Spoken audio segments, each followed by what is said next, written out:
dan selamat sejahtera. Bertemu kita lagi dalam uh, panduan jawapan buku latihan dan aktiviti muka surat 72. Tajuknya sifat bahan berasid. Dalam tajuk ni kita kena buat uji kaji terhadap sifat bahan yang diberi untuk menentukan dia sifat asid. Semua bahan yang diberi ni, jus asam jawa, air teh, kicap, dia semua ni dia berasid. Langkah pertama, ujian pertama.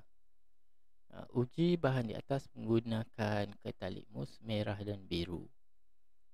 Yang kedua, rasa sedikit bahan yang diuji dengan lidah. Lepas guna ketalitmus, kemudian rasa dengan lidah sikit. Kenapa ada tanda awas? Awas ni guna dia kalau bahan tu berbahaya. Contoh dia sabun, kan? Tak bolehlah rasa pakai lidah. Jadi jangan rasa pakai lidah. Tapi ketiga-tiga bahan ni tidak berbahaya, boleh dirasa. Dan bahan yang kita gunakan seharian. Ujian ketiga, sentuh dengan hujung jari bahan yang diuji. Kita ambil sikit, kita sentuh dengan hujung jari. Apa rasa dia bila kita sentuh? Gunakan deria rasa, deria sentuh. Jus asam jawa, ujian 1. Jadi jus asam jawa rasa dia masam. Jadi kita tahu dia sifat asid. Merah tetap merah, dan biru kepada merah.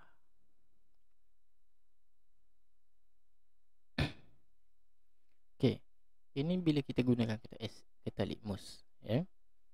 Ujian 2, rasa sedikit dengan lidah. Apa rasa asam jawa? Rasa dia masam, kan?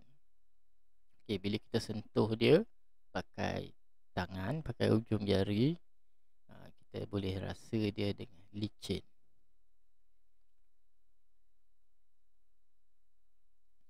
Dia macam berlendir lah, kan? Air teh dia sama merah dan air teh walaupun dia rasa manis, tapi dia bersifat asid. Ketalitmus biru dia bertukar kepada merah. Kalau kita uji dia guna ketalitmus, dia bersifat asid sebenarnya, walaupun dia berasa manis. Kenapa rasa manis? Sebab dia kita dah tambah gula. Kalau tak ada gula, rasa apa? Tentulah rasa dia kelat, kan? Tentu rasa dia kelat. Kelat. Tahu rasa kelat macam mana? Dia pahit-pahit sikit. Bila kita sentuh, dia rasa dia biasa je, seperti sentuhan pada air biasa. Tak ada lendir, tak ada licin. Kicap pula.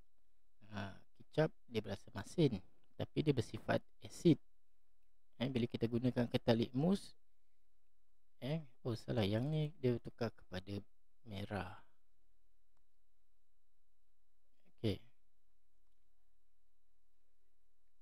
Kicap ni dia berasa masin, tapi dia bersifat asid bila kita uji pakai ketalitmus. Ujian 1 tu, uji pada ketalitmus, merah tetap merah dan biru bertukar jadi merah. Jadi dia bersifat asid. Kenapa? Sebab proses penapaian.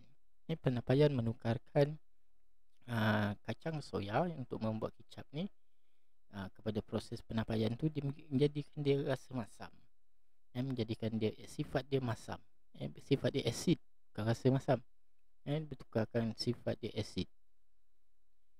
Jadi rasanya ada yang manis, kicap tu. Ada kicap rasa manis, dan juga ada juga kicap rasa masin. Boleh macam-macam rasa kicap ada di pasaran. Jadi ujian 3, sentuh dengan jari. Kicap tu rasa dia, bila kita sentuh dia macam mana rasa? Adakah dia licin? Adakah dia kasar? Kalau awak sentuh sendiri, dia rasa biasa je, kan? Rasa macam air tapi dia pekat. Kalau macam mana rasa dia pekat lah. Tapi pada cikgu rasanya dia rasa biasa je, macam cecair biasa kan. Dia tak ada lendir pun. Okey. Seterusnya, perubahan warna kertas litmus. Merah tetap merah, biru kepada merah. Kan? Semua dah merah, biru kepada merah, biru kepada merah, biru kepada merah. Ini menunjukkan sifat dia asid. Okay, rasanya pula, kebiasaannya dia berasa masam. Asid ni berasa masam kebiasaannya. Sentuhan, bila kita sentuh, dia rasa, sepatutnya asid ni berasa menghakis. Sifat asid menghakis. Contoh dia jus asam jawa ni, kalau dia pekat, dia boleh menghakis makan. Contoh benda yang berasid lain, contoh dia jeruk. Jeruk kalau makan banyak, dia akan menghakis usus awak, tali perut awak. Limau, limau makannya jangan limau yang manis, yang masam. Dia sifat asid. Contoh pula kalau asid yang pekat, contoh asid hidroklorik pekat, biasanya digunakan sebagai peluntur dekat bilik air dia. Klorok contoh dia. Klorok ni kalau dia boleh lunturkan, jadi dia menghakis. Itu sifat asid. Bahaya, jangan main dengan klorok. Jangan tersentuh, terkena kulit ataupun mata. Dia boleh merengsakan dan menghakisnya. Kita membuatkan anggota badan kita perit. Okey. Seterusnya, bolehkah kita menentukan sifat berasid hanya melalui sentuhan dan rasa? Itu soalan satu. Soalan yang kedua, mengapa tak boleh? Tidak, dia dah bagi tidak. Jadi jawapan dia dah tetap tak boleh. Kita tak boleh gunakan rasa dan sentuh untuk menentukan sifat dia. Kenapa? Kerana bukan semua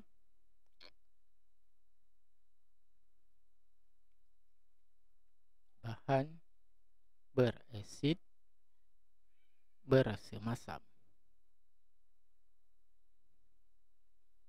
dan selamat untuk disentuh dan dirasa. Tak semua bahan berasid ni rasa dia masam. Contoh dia kicap, tak rasa masam. Air teh, dia bersifat asid tapi dia tidak masam. Dan sentuh pula, dia mungkin selamat untuk sentuh dan tidak selamat untuk disentuh, seperti yang cikgu kata tadi. Okey, boleh faham? Okey, kesimpulan dia,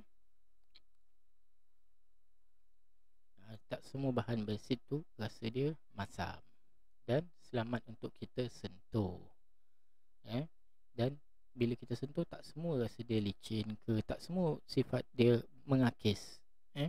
Ada yang licin, ada yang rasa biasa. Tak semua sifat dia menghakis. Okey, rasanya sampai sini dahulu kita punya panduan jawapan. Mungkin jawapan saya ni tak sama dengan jawapan cikgu lain. Itu bergantung kepada pemahaman mereka. Saya harap anda boleh teruskan usaha dan mencari jawapan yang sebenar. Ini sebagai panduan sahaja. Okey, sekian saja. Terima kasih.